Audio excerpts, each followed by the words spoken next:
see one here. There are about 3 laying over here. Does it matter which one I use? No, it doesn't matter, as long as the cable's comfortable for you.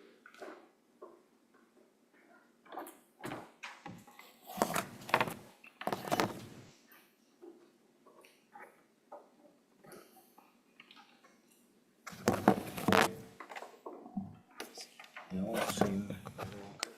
See, I can take that from my answer.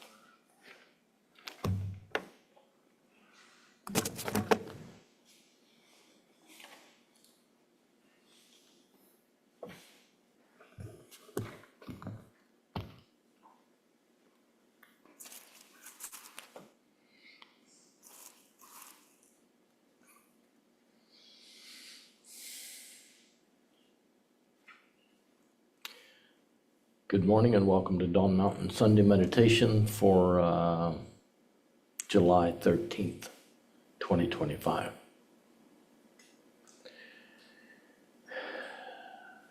Dawn Mountain was founded by Ann and Harvey about 30 years ago, and we've been in several locations.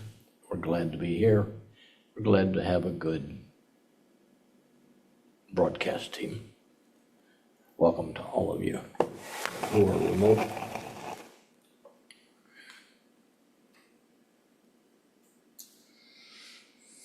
It's good to see everybody.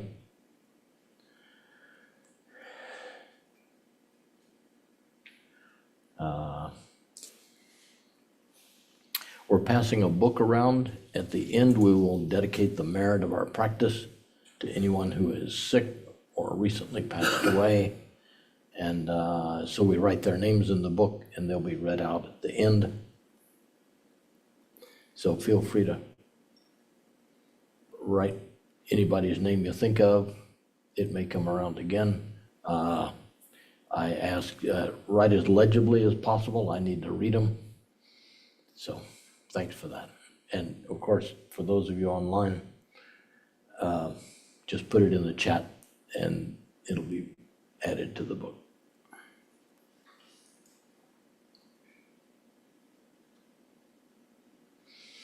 We'll start with our opening prayers.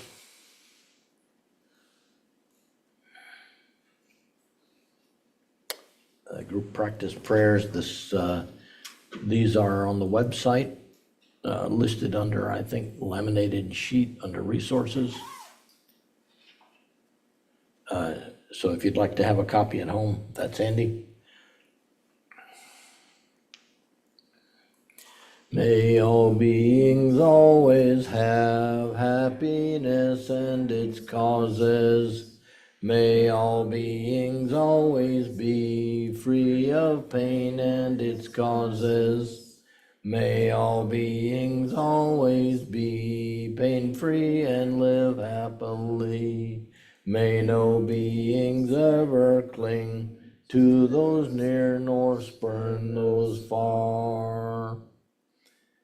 For as long as space abides, as long as the world remains, just so long may I be there, resolving all beings' pain.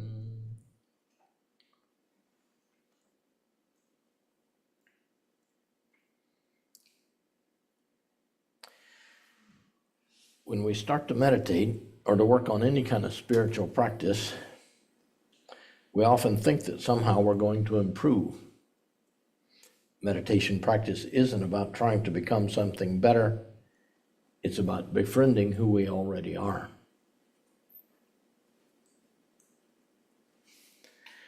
So the purpose of these meditations, we'll do a silent meditation and a chanting meditation. The purpose is to develop our attention and mindfulness by letting go of discursive thoughts.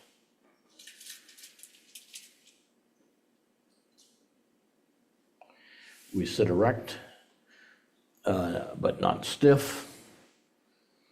If you're in a chair, I'd recommend put your feet flat on the floor and sit away from the back of the chair so it helps to straighten your spine.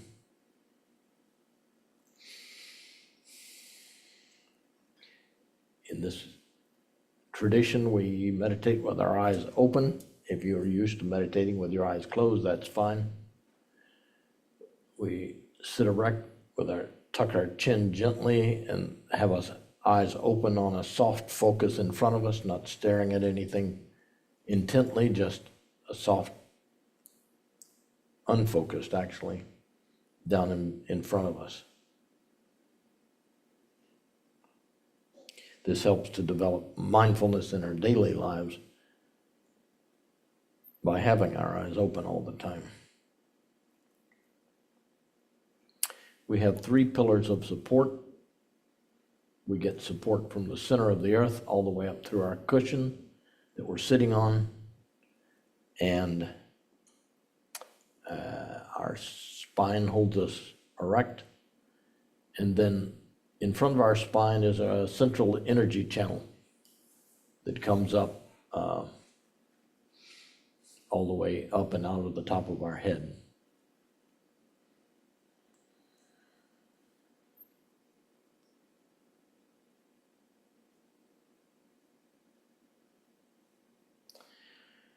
So the 2 practices we do are the silent meditation. We'll start with it.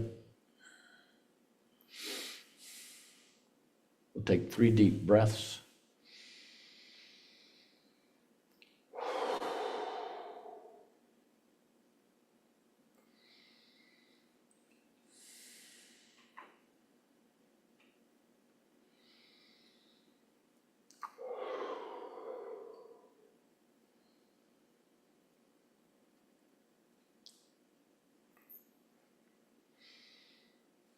Now we simply rest our attention on our breath and notice it's going in or it's going out.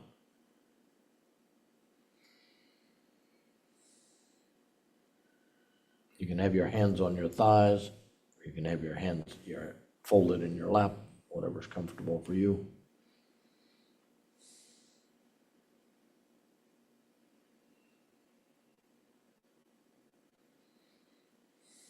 So we rest our attention on our breath moving in and out.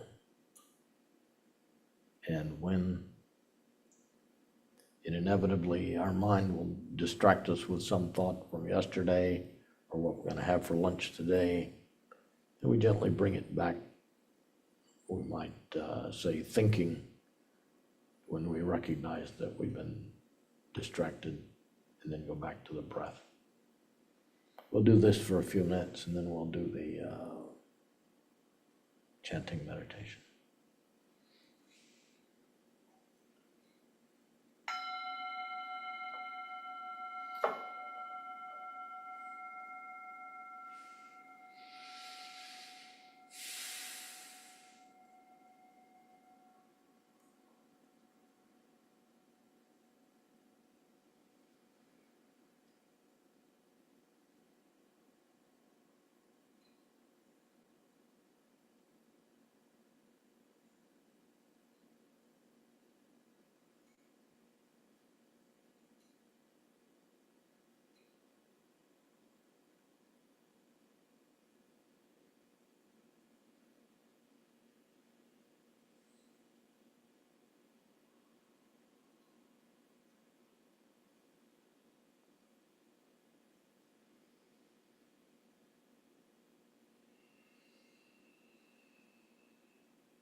The second meditation we'll do is the chanting meditation. It's a sacred syllable hum. If it were written in English, it would be Hoong. We chant that each individually with our own exhale, so we can't do that in unison. We'll just do it for a few minutes, and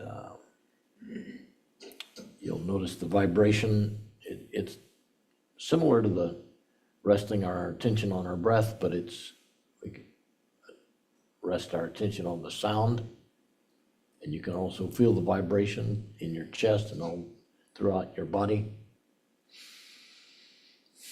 And just like in the silent meditation, our mind will get distracted and we'll bring it back.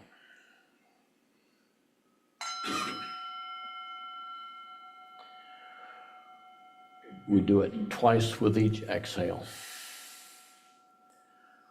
Hum, hum, hum, hum,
Now we go back to resting our attention on our breath.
Hum,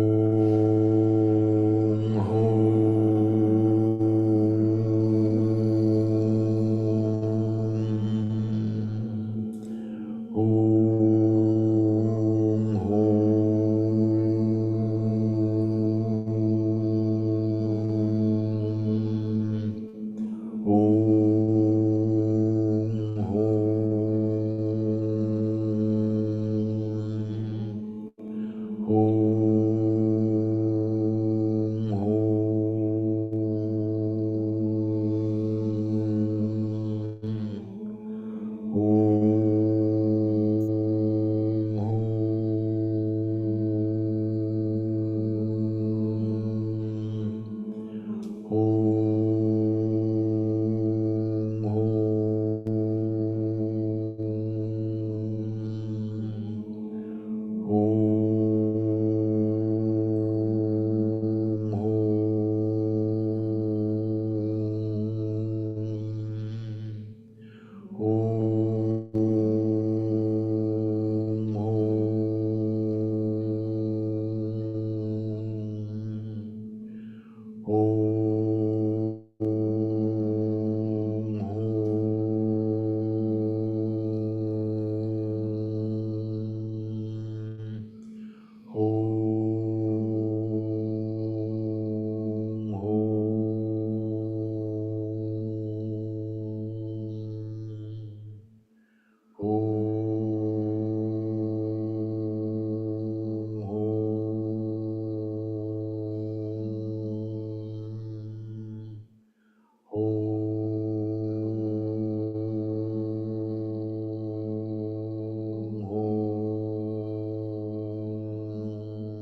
Now is the time you can stretch, stand up if you'd like, or just move around a little bit.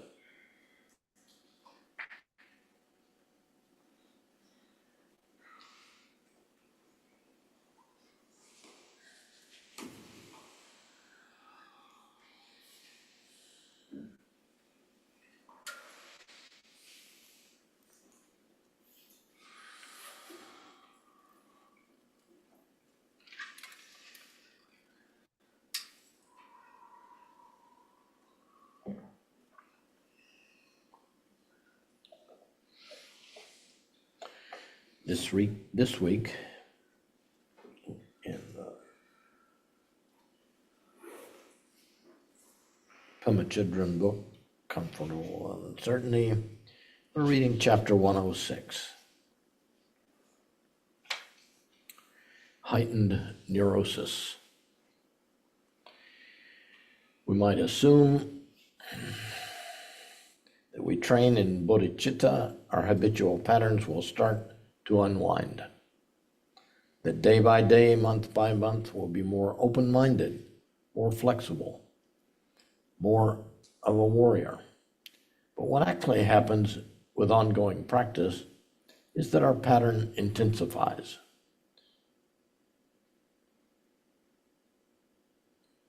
This is called heightened neurosis. It just happens.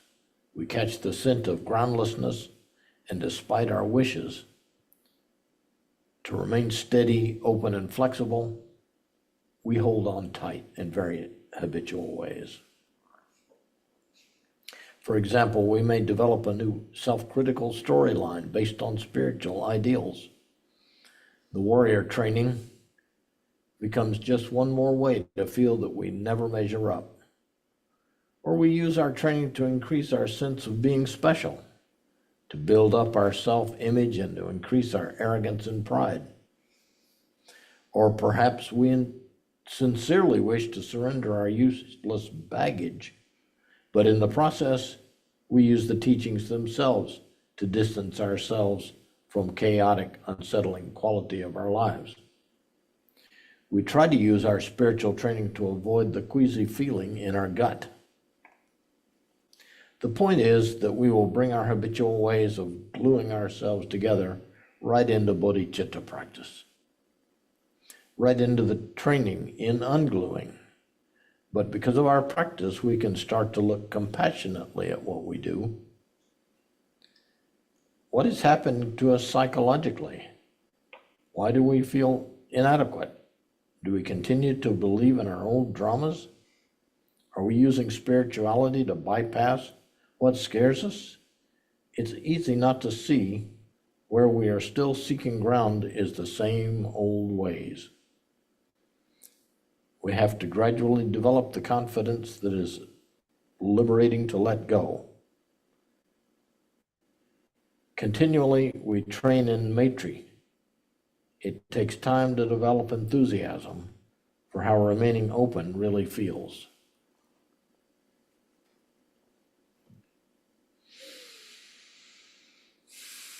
I don't know if anybody's had any experiences with feeling some of these things more deeply as they've been practicing. Any thoughts or any comments? He's bringing the mic.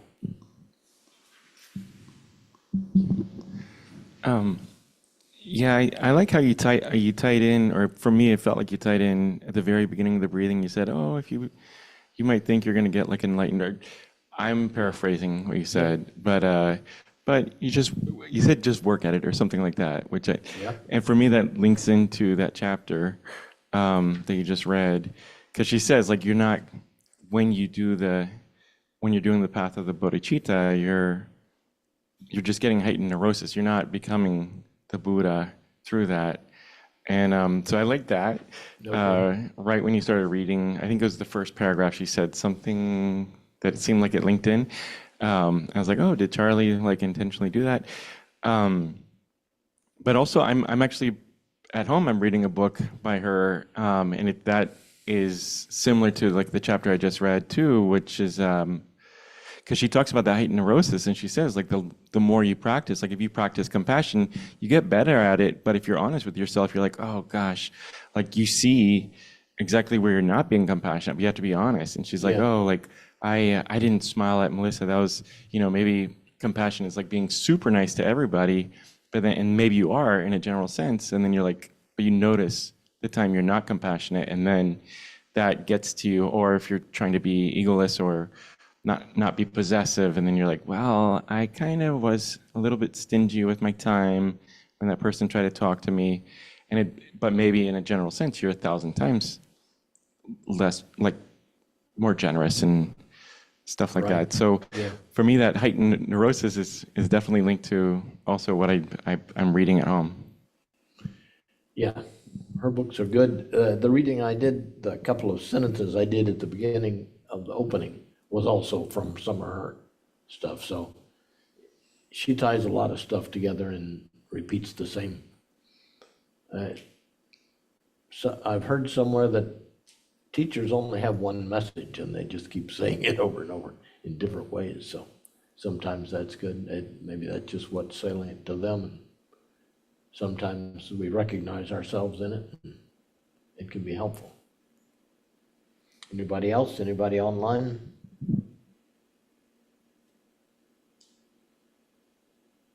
Okay.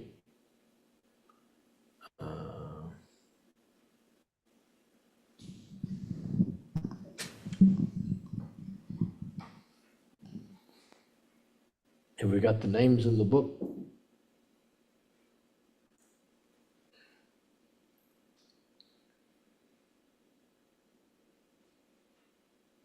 Okay, thanks. Did you have some others you wanted to? Okay. I thought it was kind of a.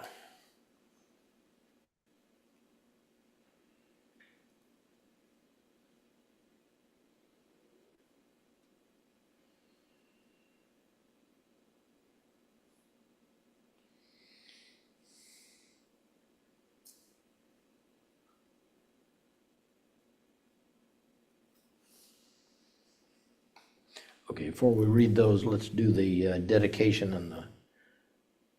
and just a dedication for now. By this good may I swiftly once become a great guru, lead all beings, every one, to reach to that very ground.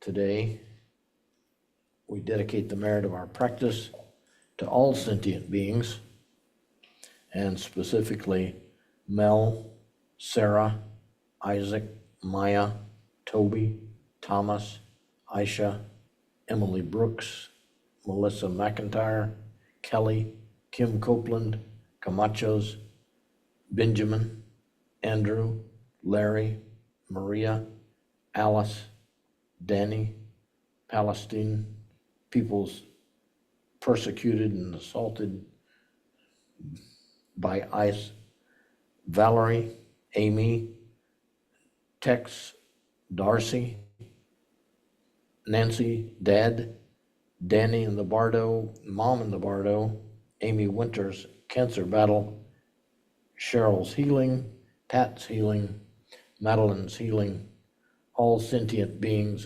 Enlightenment, Flood Victims Palestine, Declan's Healing, Mike, Thomas, Kathleen, Layla, Terry, Mom, Claudia, Mike, Katie, Kelly, Sharon, Pat, Joe, Cindy, Brad, Nathan, victims of flood, war, and hunger, Catherine, Francis, Anna, Eric, Susie, Mom in the Bardo, Judy, victims of weather-related disasters, Joy for Clarity, Peanut, Taka, Jay, Anna, Ray Gonzalez in the Bardo, and Joan Halifax.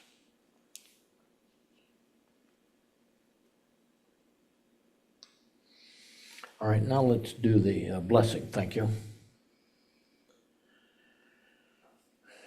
With all of you in mind, we light this lamp of clarity. May the glow of love, wisdom shine within us, everyone, till we all rise forth, born in one enlightened mandala.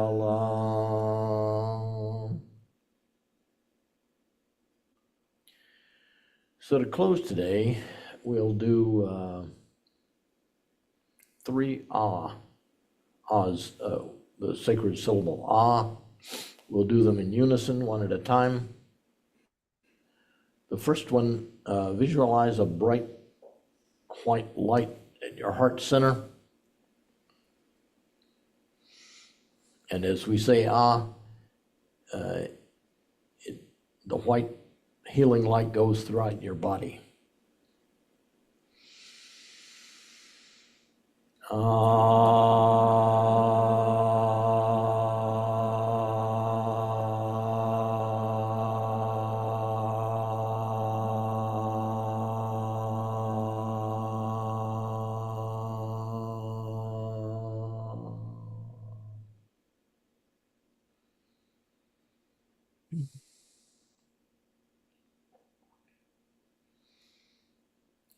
The second time, as we chant it, the healing light will go from each of us to each other throughout the room, and from each of them to us.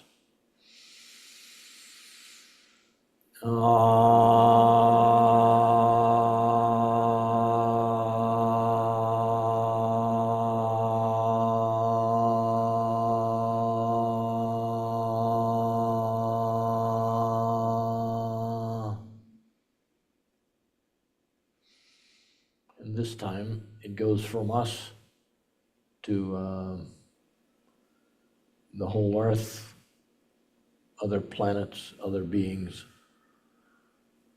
to infinity and beyond.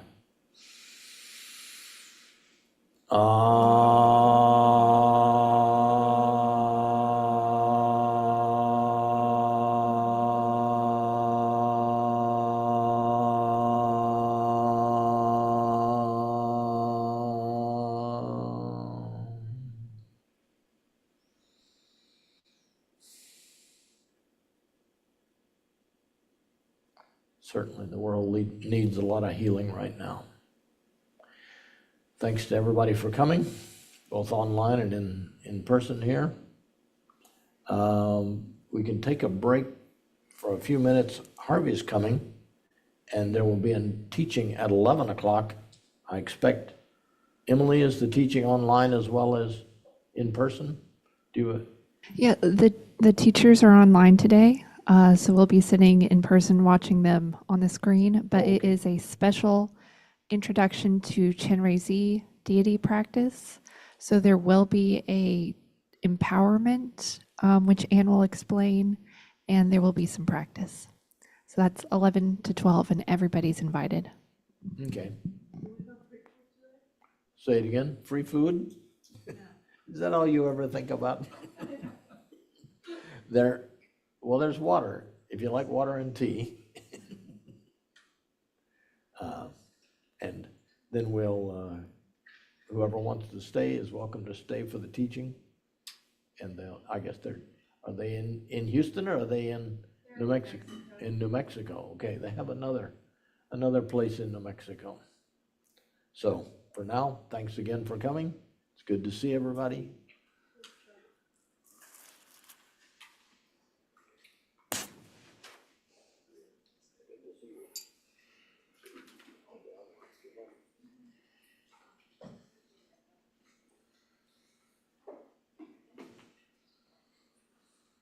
Thank you, Joanne.